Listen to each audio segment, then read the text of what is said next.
está Andrés Arauz, a quien le consultamos de inmediato. ¿Cómo se percibe la situación del Ecuador, no solamente en lo económico, sino el impacto que ha tenido en lo social, en la seguridad? Y si de alguna manera este mapa geopolítico regional más cubierto ahora por el progresismo podría influir en la toma de decisiones que tiene el presidente Guillermo Lasso, que cada vez que sale a hablar sobre la situación del país parecería que se vive en un paraíso.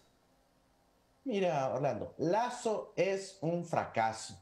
Lazo es un fracaso y eso lo tiene claro toda América Latina, porque ellos ven desde lejos y las únicas noticias que les llega sobre la situación en el Ecuador es de masacres, de desastres, de una política pública que no funciona, de asesinatos, de una represión enorme. A nivel mundial, a nivel del exterior del Ecuador, solo llegan malas noticias cuando durante, por ejemplo, el progresismo y la revolución ciudadana, el Ecuador se posicionaba como líder en una serie de otros aspectos que tenían que ver con la educación, con el conocimiento, con las metas alrededor del desarrollo, con la infraestructura, etcétera.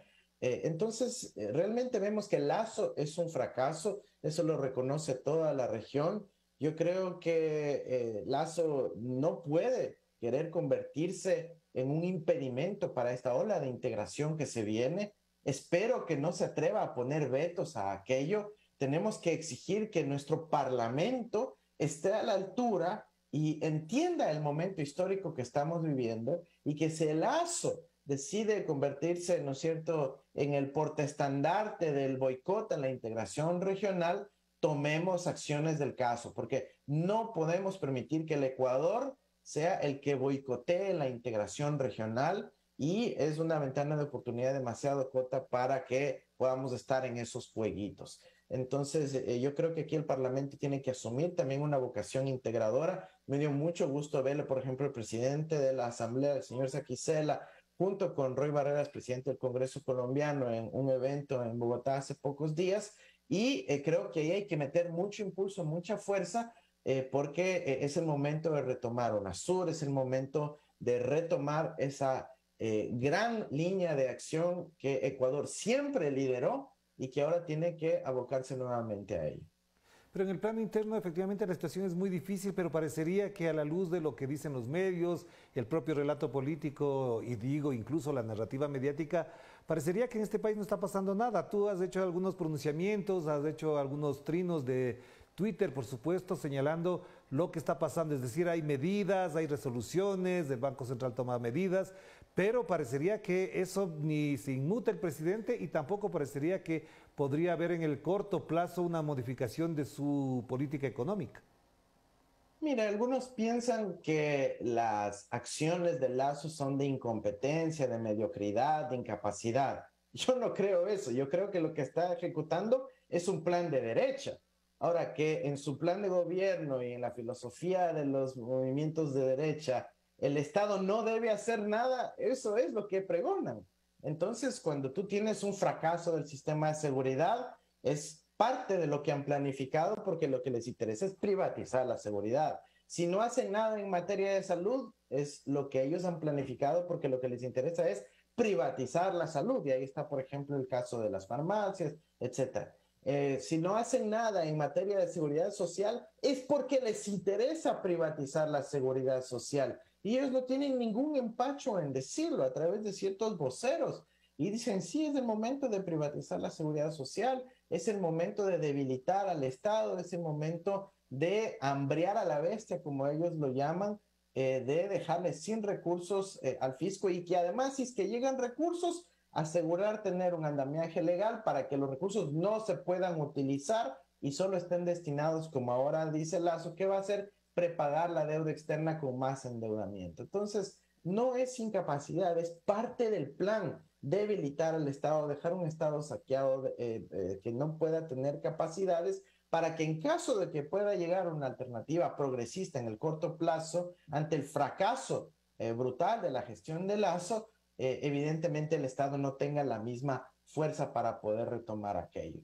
Yo, sin embargo, veo con esperanza que el legislativo ha retomado su agenda propositiva, está tomando algunas acciones y esperamos que inclusive le dé una nueva oportunidad democrática al pueblo ecuatoriano de reorientar su destino lo más rápidamente. Y siendo así, entonces, es posible en el corto plazo porque todos los caminos que conducen a la revocatoria del mandato, a la muerte cruzada, se bloquean. Y efectivamente, en una entrevista última, desastrosa, por supuesto, de parte del presidente, sí dijo que él ha logrado 5 victorias, como esas, por ejemplo, vencer el paro indígena, vencer la revocatoria, vencer la muerte cruzada, además colocar, por ejemplo, en la agenda institucional el bloqueo para la designación de autoridades como superintendencia de bancos, entre otras. Es decir, para él, desde su propia versión, son triunfos políticos. Pero si imagínate, lo que ha dado son golpes de Estado recurrentes. Todos los ecuatorianos y en América Latina vimos cómo se tomó el Consejo de Participación Ciudadana con la fuerza de la policía, cómo puso a los militares en el Parlamento durante el paro para que no puedan sesionar, y si lo hacían con intimidación con los militares presentes ahí. Aquí lo que hemos visto es una serie de abusos de poder por parte del Ejecutivo, utilizando a la justicia como un instrumento para intimidar a la acción política, y eso, claro, pues que lo celebra él. También vimos cómo logró meter a sus jueces en la Corte Constitucional. Estamos viendo cómo sigue dominando el CNE, como los anteriores miembros del CNE durante el proceso electoral en el que participé yo y participó él. Ahora son asesores de Guillermo Lasso y hay un canal directo ahí. Podemos ver cómo logró imponer una mayoría durante buena parte de su gestión en el Parlamento.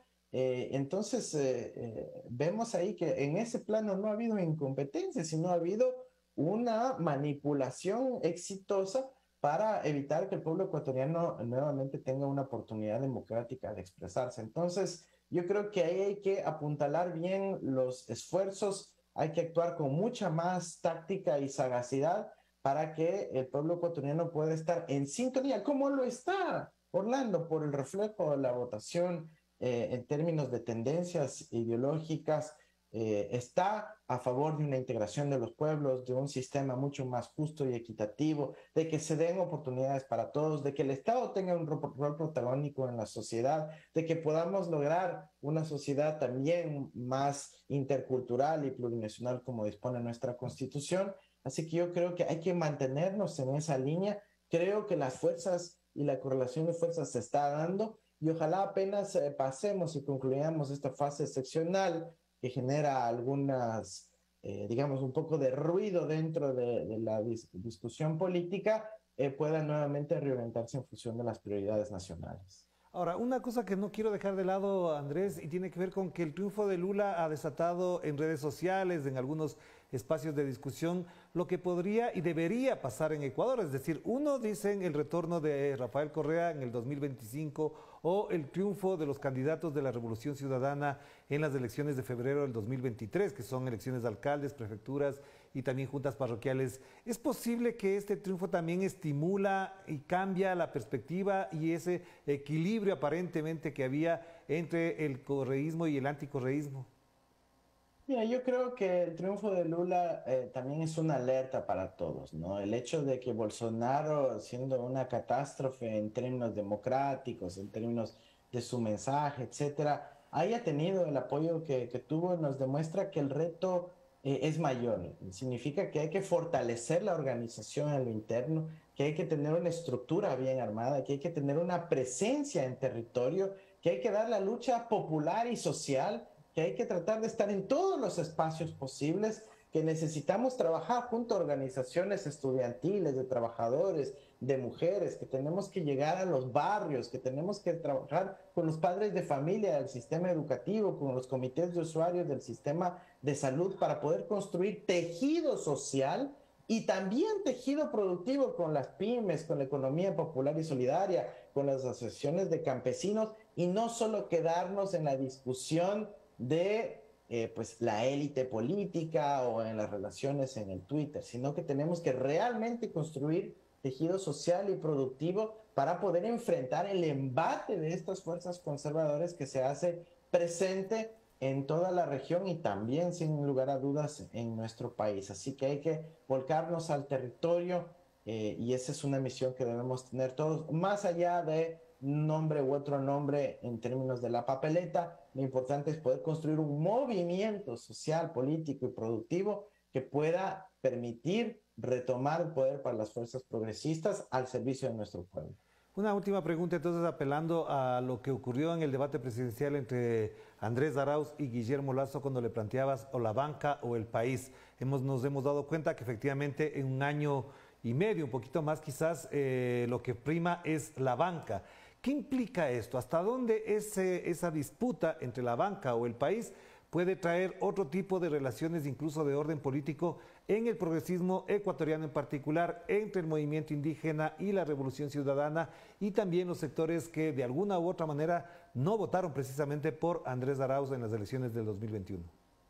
Mira, yo creo que ahí hubo muchos errores estratégicos de parte y parte. Yo creo que desde el movimiento indígena de Pachacutic, de sectores críticos a la Revolución Ciudadana, primó el cortoplacismo, una falta de visión crítica sobre lo que estaba ocurriendo, no solo en el Ecuador, sino en el mundo, y pues cometieron un error desde esa perspectiva. Ya la historia sabrá juzgar. Y desde nuestro lado creo que también cometimos un error en no reconocer al otro, en no poder dar una apertura mayor, en poder mandar aún más señales de reconocer también nuestros errores del pasado y de poder dar un paso hacia adelante. Yo creo que ahora el fracaso de Lasso, la gestión terrible que se está haciendo en perjuicio de los ecuatorianos, tristemente abre una oportunidad para que se dé esa reconciliación, para que se dé esa conversación sobre la base de la verdad, sobre la base del reconocimiento de los errores, para poder ya construir una gran tendencia.